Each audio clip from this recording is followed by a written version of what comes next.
बिस्मिल्लाहिर्रहमानिर्रहीम। आज हम मुंबई की उस हस्ती के पास हैं।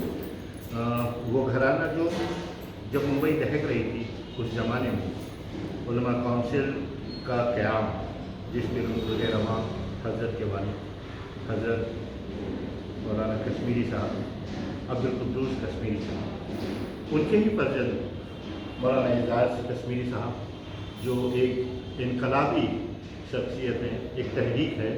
हमने जो राहत फाउंडेशन कायम की उसके लिए हमने सोचा और ये जहन में बात आई कि क्यों ना हम उस नौजवान आलिम के पास जाएं जिसमें वो तमाम तर खूबियाँ हैं, इनकलाबी तहरीक की वो सारी चीज़ें हैं, जहाँ पर हम हमारा मिशन तकरीबन 1-1.25 साल से हम जिस रास्ते पे जिस तेज़ी से चल रहे थे कहीं ना कहीं वो धीमा हुआ। तो हमने सोचा कि इनकी सरपरस्ती में एक मुंबई के और पूरे हिंदुस्तान के मुसलमानों को एक आवाज़ दें कि शादी ब्याह में जो फजूल अखराजात हैं और जो हमारी मसलकी दूरियां हैं उसको कैसे कम किया जाए और शादी ब्याह के अखराजात पर कैसे कमी की जाए। हम मौलाना से बातचीत करते हैं। बहुत ज़्यादा वक्त हम मौलाना को ही देंगे। अब इसके बाद कोई सवाल नहीं होगा। मौलाना के जहन में जो बातें आएंगी वो। अस्सलामु अलैकुम वरहमतुल्लाहि वबरकातुहू। पहले तो मैं तमाम आप अहबाब का शुक्रिया अदा करता हूँ कि आप सभी ने मुझे इस नाचीज़ को इस लायक समझा, जबकि मैं किसी लायक नहीं हूँ, छोटा सा खादिम हूँ कौम का, और आप सबकी खिदमत करने की अल्लाह ने तौफीक जो अता फरमाई है, खिदमत कर रहा हूँ। और जो काम आप लोगों ने शुरू किया है पिछले 1.5-1.25 साल से राहत फाउंडेशन के ज़रिए, ख़ास तौर पर शादी को लेकर और शादी में होने वाले फजूल अखराजात और जो जहेज़ की लानत मुस्लिम माशरे में पाई जा रही है, ये एक ऐसी लानत है जो बाहर से हमारे समाज में आई है, माशरे में आई है। कोई तसव्वुर इस्लाम में जहेज़ का नहीं है। फजूल खर्ची इस्लाम में शादी ब्याह में बिल्कुल नहीं थी। ये हमने दिखावे में पैदा किया है। ख़ास तौर पे मालदार लोग, सरमायादार तबका वो फजूल खर्ची करता है, उसका असर जो है गरीबों पर इस कदर पड़ता है कि वो मजबूर होकर कर्ज़ा लेकर अपने आप को मक़रूज़ करके अपनी ताकत से भी ऊपर जाकर वो खर्चा करने की कोशिश करते हैं। हम नुमाइश करते हैं, दिखावा करते हैं शादी में बच्चियों की, बेटों की, उसका असर ये पड़ता है कि बहुत सारी बच्चियाँ वो भी हैं जिनके सर पे माँ बाप का साया नहीं है, यतीम हैं या गरीब हैं, जिनके माँ बाप अखराजात पूरे नहीं कर पाते। वो बच्चियाँ भी जब उस नुमाइश को देखती होंगी तो उनके दिल पे क्या गुजरता होगा, जिसकी वजह से वो कुंवारी बैठी हुई हैं। आज हम इस बात से परेशान हैं कि हुकूमत 18 साल से 21 साल की उम्र कर रही है शादी की। हम इस बात से परेशान हैं, लेकिन हम इस बात से क्यों नहीं परेशान हैं कि 30-30 साल 35-35 साल की बच्चियाँ, तालीम याफ्ता बच्चियाँ, दीनदार बच्चियाँ, अच्छी बच्चियाँ वो घर में बैठी हुई हैं। हम क्यों नहीं इस बात से परेशान हैं कि हमारे समाज में वीआईपी भिखारी पाए जाते हैं, जो इनको मैं वीआईपी भिखारी कहता हूँ, जो जहेज़ के नाम पर भीख मांगते हैं। और भिखारी का तो 1-2 रुपये से काम चल जाता है, लेकिन इन भिखारियों का उससे भी काम नहीं चलता। इनको गाड़ी भी चाहिए, मकान भी चाहिए, और घर माँ बाप बेटे का है तो कमरा बेटे का है, मगर पलंग जो है वो बहू बना के लाए, कबाट लड़के को कपड़े लड़के को रखना है, मगर अलमारी जो है लड़की लेके आए। तो मैं कहता हूँ कि ऐसे लोगों को चाहिए जो जहेज़ के नाम पे सामान लेते हैं, लड़की लाए ना, बल्कि अपने बेटे को वो छोड़ के आ जाए। लड़की वालों को वो अपनी बेटी छोड़ के आए, अपना बेटा छोड़ के आए, उनके लड़की वालों ने सामान देकर आपका बेटा खरीदा है। जैसे हम कुर्बानी का बकरा खरीदने जाते हैं तो व्यापारी को पैसा देते हैं और बकरा लाते हैं, तो लड़की वालों ने सामान दिया, पैसा दिया, जो दिया, तो आपका बेटा खरीद लिया, तो लड़के को छोड़ के आइए, घर जवाई बन जाइए। वो तो आप हवाला नहीं करते हैं। ये बेगर्ती की इंतहा है, बेशर्मी की इंतहा है जो कोई हमारे माशरे में हो रहा है। और जिसकी वजह से सबसे बड़ा आलमिया यह है भाई कि मुसलमान बच्चियां गैरों के हाथ में जा रही हैं। ये मुसलमान बच्चियां गैरों के निकाह में, गैरों के पास जा रही हैं। आप हमारे वहाँ सबसे आसान काम था निकाह सबसे आसान था, اور سب سے مشکل کام تھا عیاشی، زناکاری، بدکاری. ہم نے نکاح کو مشکل بنا دیا، شادی کو مشکل بنا دیا اور عیاشی اور حرام کاری کو آسان بنا دیا. یہ لعنت ہمارے معاشرے میں جو پیدا ہو گئی ہے یہ بہت بڑے پیمانے پر ہے. اور یہ جب رشتہ نہیں آئے گا تو کریں گے کیا ہم ہمارے معاشرے میں؟ اس لیے ہم کو چاہیے کہ ایک سوال میں یہ ہے کہ ابھی ایک مومرا میں شادی ہوئی تھی، تقریباً اس میں 7 یا 8 ہزار لوگوں نے کھانا کھایا. اس شادی کا لائیو ہم نے دیکھا ہے، جس میں جو مولانا نے نکاح پڑھایا اس کا جو خطبہ تھا کہ مطلب فضول خرچی سے بچنی چاہیے. ہمارے یہاں باتیں تو بہت اچھی ہیں، لیکن سماج ایک کٹی پتنگ کی طرح چھوڑ دیا گیا ہے. علماء کو جو قیادت کرنی چاہیے تھی وہ کہیں نہ کہیں ہمیں ایسا لگتا ہے کہ ہم علماء کی باتیں تو اچھی ہوتی ہیں، سنتے ہیں، مذہب بھی اچھی باتیں کرتا ہے، لیکن کہیں نہ کہیں ہم یتیم محسوس کرتے ہیں. دیکھیے علماء تو مجھے اعتراض نہیں ہے، بہت سارے علماء ہیں جو اپنا کام کرتے ہیں. کچھ علماء ہوں گے جو اپنے کام کو بخوبی کر رہے ہوں گے، کچھ ہوں گے جو بخوبی نہیں کر پا رہے ہوں گے. سب سے بڑا مسئلہ جو ہے وہ ہے ہمارے قول اور فعل میں تصادم. ہم کہتے کچھ ہیں اور کرتے کچھ. متفقہ طور پر علماء کو اور تمام ذمہ داروں کو، دیندار لوگوں کو، چاہے وہ گدی نشین حضرات ہوں، سجادہ نشین ہوں، پیر صاحب ہوں، حضرت ہوں، عالم ہوں، حافظ ہوں، ایک بڑے فیصلے لینے پڑیں گے. چاہے وہ میرا کتنا بھی قریبی مقتدی ہو یا کتنا قریبی مرید ہو، اگر فضول خرچی کر رہا ہے تو ہم کو کھل کر بائیکاٹ کرنا پڑے گا. بالکل صحیح. ہم اگر اس میں اگر رعایت نہیں، کیونکہ آپ کہیں نہ کہیں ایسا ہم ایسے چنگل میں پھنسے ہوئے ہیں معاشرے کے، سمجھے، کس برا لگ جائے گا. وہ مرید میرا اتنا بڑا ہے، میرے وقت پہ کام آتا ہے، یا وہ مقتدی میرا بہت خاص ہے، میں اس کو بولتا ہوں تو فلاں کام کر دیتا ہے، تو تھوڑا نظر انداز کر دیں. یہ تھوڑا نظر انداز کرنے پہ یہ پورا ناسور بن چکا ہے. جی آپ نے کہا کہ 8,000 لوگ تھے، وہ عالم نے حضرت نے تقریر کی. اب یہ طے کرنا پڑے گا کہ ہم کو کسی اسٹیج پہ نکاح پڑھانا ہی نہیں ہے. ہم نکاح پڑھائیں گے تو مسجد میں ہی پڑھائیں گے. بہت صحیح. یہ عالمیہ ہے. اور علماء کو بھی، مساجد کے ذمہ داران کو بھی علماء کو اتنی طاقت دینی پڑے گی.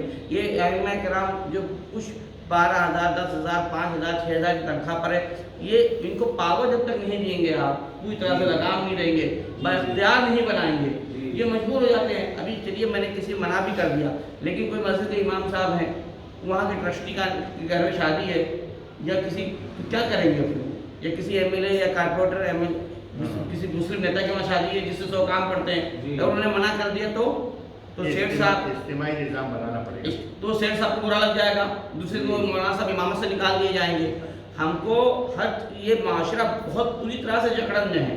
ہر لحاظ سے سوچنا پڑے گا کہ عالم با اختیار بنے، اس کو حق و فیصلہ کرنے کا کہ بھائی یہ فضول خرچی ہے، میں نکاح نہیں پڑھاؤں گا.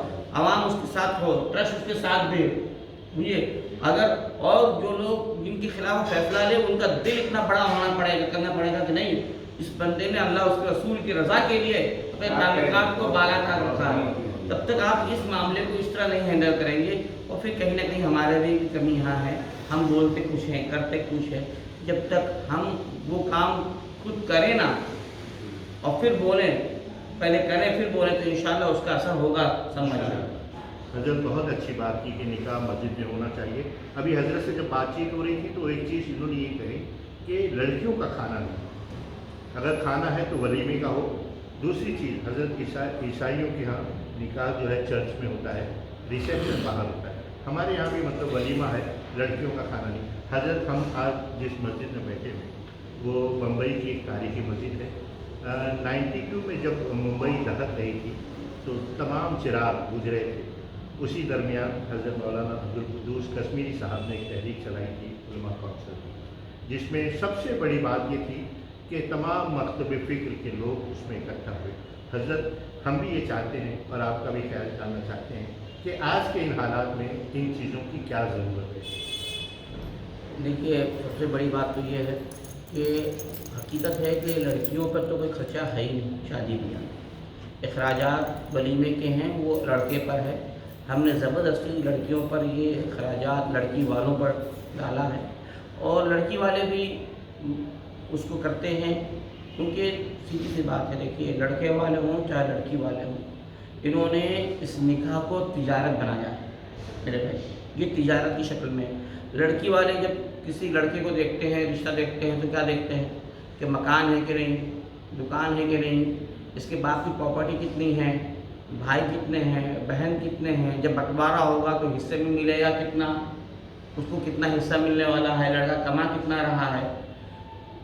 लड़की वाले कभी ये नहीं देखते कि लड़का हलाल और हराम में जानता है कि नहीं, नमाज के पाबंद है कि नहीं, कुरान की तालीम जानता है कि नहीं, कुरान पढ़ना आता है कि नहीं, सजदे के पाबंद है कि नहीं। लड़की वालों ने भी दुनियादारी को देखा। लड़के वाले क्या देखते हैं, अच्छा लड़की है, मॉडर्न है कि नहीं, है ना, स्कूल कॉलेज कितना पढ़ी है, जहेज लाएगी तो कितना लाएगी। लड़के वालों की भी निगाह रहती है, अच्छा इसके बाप के पास इतनी प्रॉपर्टी है, जब बंटवारा होगा, बाप मरेगा या बंटवारा से बटेगी तो इसको लड़की को इसका हिस्सा ये मिलेगा। तो दोनों लोगों ने देख कर, दुनिया को ही देख कर रिश्ता जोड़ा। जब दुनिया को देख कर आप रिश्ता जोड़ते हैं तो उस रिश्ते में खैर बरकत नहीं आता। इसलिए हमारे माशरे में तलाक के मामला, लड़ाई झगड़े, ये सारे मामला पनप रहे हैं, ये सारे बुराइयाँ पनप रही है। तो हमें पहले तो दीनदारी देख कर रिश्ता करना चाहिए और लड़की वालों से खर्चे उठाने चाहिए। हमारा ये फ़र्ज़ बनता है कि हम निकाह में शरीक हों और ख़ास तौर पर उलमाए कराम, हम जैसे लोग ज़िम्मेदारान, वो कोशिश करें कि लड़की वालों के खाने से अपने आप को दूर करें, खाने से दूर करें। और वलीमे का भी खाना हो, वहाँ पर भी जो सरमायादार तबका है, जो पैसे वाला तबका है, वो हम भी दावत देते हैं, अच्छा 10 आइटम है, 12 आइटम है, शालीमार का है, फला होटल का, फला भटियाले का, इसका ये। लेकिन जो है कभी हम ये नहीं देखते कि अच्छा हम 10वां खाना, 20वें का खाना, 30वें का, 40वें का, चहलुम का, बरसी का, ये तो मदरसे के बच्चे खाएंगे। मगर कभी हम अपने वलीमे की दावत में मदरसे के बच्चों को, यतीम बच्चों को बुलाकर उस इज़्ज़त के साथ खाना खिलाते हैं जिस इज़्ज़त के साथ हम नेताओं को, मंत्रियों को और पैसे वालों को और हज़रत लोगों को खिलाते हैं। हज़रतों का, पीर साहब का, हज़रत का, आलिम का एहतराम कीजिए, मगर उस गरीब बच्चे और यतीम बच्चे का भी एहतराम कीजिए, उसको उस तरह बिठाइए, इज़्ज़त दीजिए। देखिए आपका आना और आपका तकब्बुर और आपका घमंड खत्म हो जाएगा। आपने दूसरी बात रखी, इस वक्त हालात इस तरह के मुल्क के बनते जा रहे हैं। देखिए मैं अक़ीदा अहले सुन्नत से हूँ, मैं राय की दाने के बराबर भी अपने मसलक, अपने अक़ीदे में समझौता नहीं कर सकता। लेकिन अभी जो ये धर्म सभा हुई थी, कुछ इलाकों में जहाँ जहाँ बातें हुई हैं, जिस तरह की बातें चल रही हैं, वहाँ जब कहा गया कि मुसलमानों को मारो, इनको काटो, तो वहाँ किसी ने ये नहीं कहा कि सुन्नी को मारो और शिया को मारो और देवबंदी को मारो या हदीस को मारो। सब एक का नाम कहा, मुस्लिम को मारो। शेर मिलत वालिद मोहतरम रहमतुल्लाह तआला ने जो उलमा कौंसिल बनाई थी, उसमें बहुत सारे लोग जुड़े थे, बाद में बड़े इख्तिलाफ़ात भी लोगों ने की। मैं एक सवाल करता हूँ कि भाई हम अगर एक 5 माले की बिल्डिंग में रहते हैं, 5 माले की बिल्डिंग में 5 सुन्नी हैं, 5 देवबंदी हैं, 5 अहले हदीस हैं, 5 जमात इस्लामी हैं, 5 शिया हजरात हैं, और बिल्डिंग में आग लग जाए हर फ्लोर, तो जब आग लगेगी तो उस आग को बचाने के वक्त क्या सुन्नी ये कहेगा देवबंदी अहले हदीस से कि तुम मत आगे आओ, शिया मत आओ, देवबंदी मत आओ, अहले हदीस मत आओ, या देवबंदी ये कहेगा सुन्नी मत आओ, अहले हदीस मत आओ, शिया मत आओ। वो बिल्डिंग में जितने लोग रहते हैं और जिस मसलक के रहते हैं, सब मिलकर उस बिल्डिंग की आग को बुझाएंगे। ये हमारा मुल्क, हमारा घर है, इसमें हम रहते हैं, इसमें आग लगाई जा रही है और जलाने की कोशिश हमको की जा रही है। तो यह क्या हमारा फ़र्ज़ नहीं बनता कि हम अपने घर को बचाएं, अपने आप को बचाएं? मैं अक़ीदे में समझौते की बात कभी नहीं करता। मैं उन लोगों से कहता हूँ जो बंद कमरे में या अपने ज़ाती मफाद के लिए तो हर मसलक के आदमी से मिलते हैं। मैं उन लोगों को कहता हूँ जो फतवेबाजी भी करते हैं, अपने मतलब के लिए तो दूसरे मसलक के आदमी से मुलाकात भी कर लेंगे, मुशरिक के सामने बैठेंगे और दूसरे मसलक के आदमी के सामने बैठेंगे, लेकिन जब कौम की बात आएगी तो कुर्ता बचाने की बात करेंगे। कुर्ता बचाने वाली बात मत करो। हाँ, ईमान अगर आपका मजबूत है, अक़ीदा मजबूत है, कोई समझौता नहीं, देवबंदी को अपने अक़ीदे पर रहना रहे, सुन्नी अपने अक़ीदे से एक कदम भी पीछे नहीं रहे। तो इस वक्त ज़रूरत है इस इत्तेहाद को आगे बढ़ाने की। अगर नहीं बढ़ाएंगे तो आने वाला वक्त इस मुल्क में बहुत बुरा गुजरेगा। और जिन लोगों को नहीं समझ में आ रहा है, मैं उनको कहता हूँ अभी वो गुजरे नहीं हैं, जिस दिन उनके बच्चे जेल में डाल के ठोके जाएंगे और 2 पट्टे मारे जाएंगे और उनके घर जलाए जाएंगे, तो उस दिन जो उनको समझ में आया सुलह कुल्लियत क्या होती है और इंसानियत क्या होती है और ईमान और अक़ीदा क्या होता है और मुल्क क्या होता है। खाली मेंबर से बैठ कर चिल्लाने से काम नहीं होता, मैदान छोड़ के भागने से काम नहीं होता। इस वक्त कौम को इस वक्त इस मामले में एक प्लेटफॉर्म पर लाने की ज़रूरत है, बगैर अक़ीदे में समझौता किए बगैर।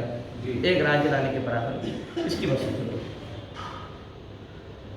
मौलाना साहब के बहुत बहुत शुक्रगुजार है कि उन्होंने अपना कीमती वक्त हमें दिया। बहुत बहुत शुक्रिया राहत फाउंडेशन का।